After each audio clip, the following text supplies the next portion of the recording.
Welcome everyone to my miniature game series, and this one is episode number 6.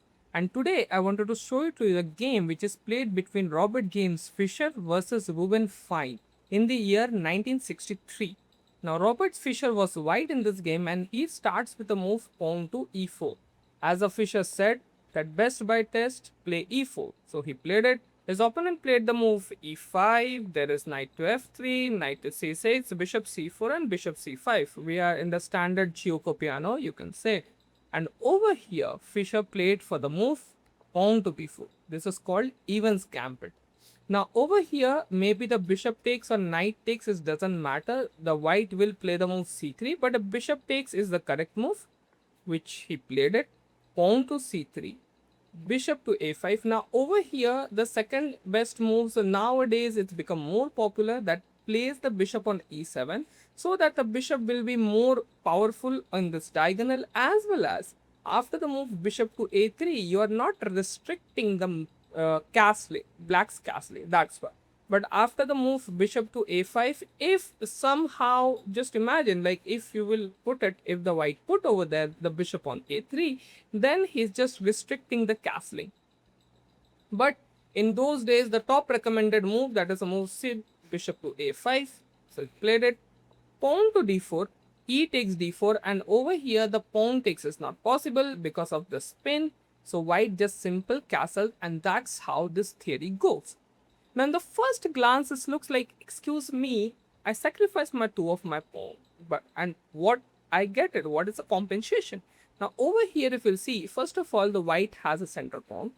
Second, he developed his pieces on the particular square where he needed, that is f3 knight is good for controlling the center. Bishop to c4 really aggressively placed in this diagonal, as well as the king has been castled. Queen is active in the diagonal as well as in this file, and this dark square bishop is also active. So maybe white will lose this pawn as well, which he lost it. But after this pawn, you can see that how much activity white got because of this sacrifice of this pawn. So he go for the move queen to b3, and now you can see the pressure are created on f7 pawn. And here the first inaccurate move he played is the move queen to e7. Now the best move over here is go for the move queen to f6, and here white can play the move like bishop to g5. Let me just show it to you. Like for example, bishop to g5, there is queen to g6, and then knight to c3. Over here it will come, so knight to c3, bishop takes c3, queen takes c3, and then he can put the knight on f6, and later on we can think about a castling. As well as there's another move what he can play after the move, after the move bishop to f6, queen to f6, he can go for the move e5 also. This is the second best move. This is a e5, and after the move queen g6, and once again the knight takes e3, it will continue. So pawn e5 moves, you can see this is a very famous game which is played between Adolf Anderssen versus Jean Rufsan. That is the name of the game, is Evergreen game. In that game you can see that Adolf Anderssen, he go for the move e5. But okay, that's not our discussion for today. Queen to e7, which is an inaccurate move. Knight takes, and over here he made a blunder by playing the move knight to f6.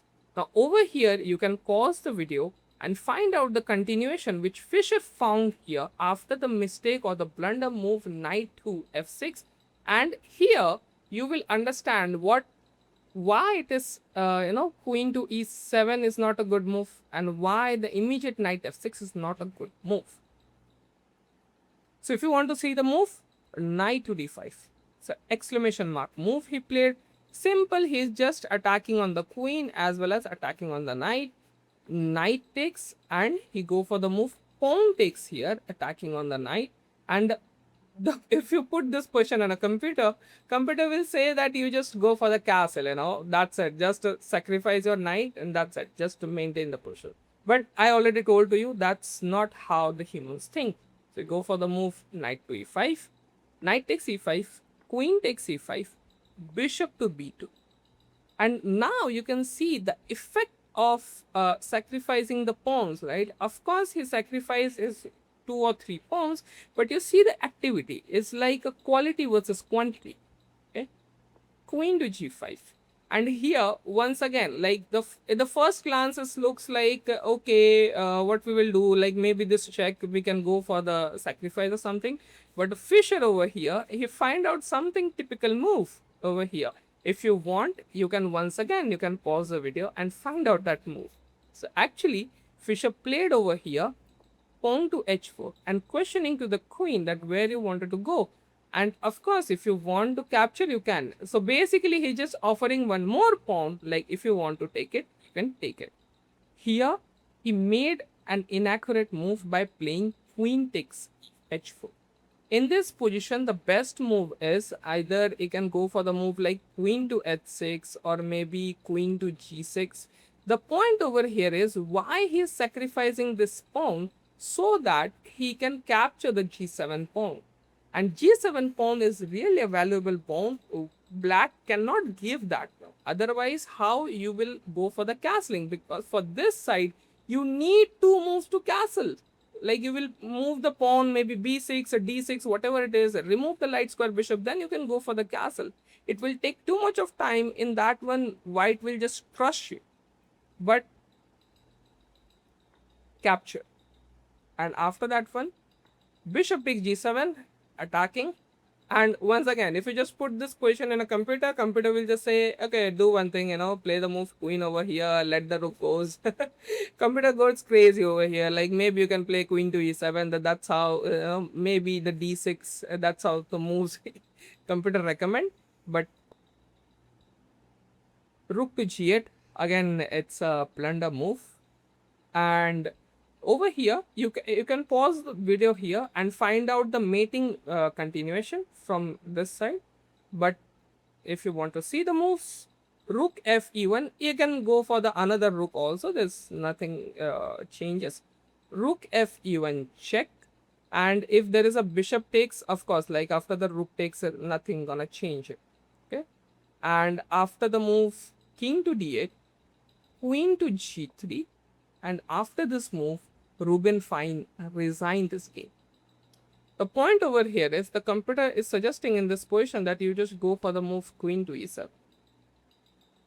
Okay, and it was just like, okay, you capture, king capture, pawn to d6. Okay, like it's dead end, right? Okay, after sacrifice, after losing a queen, not a sacrifice, after losing a queen, that what one side will do in the game of chess. And what will happen if he just takes it? So if he just takes it, simple bishop to f6 is checkmate. So that is the reason after the move queen to g3, he just simple resign the game and leave it all of the stress behind. Okay. That's it for today. Thank you so much for joining.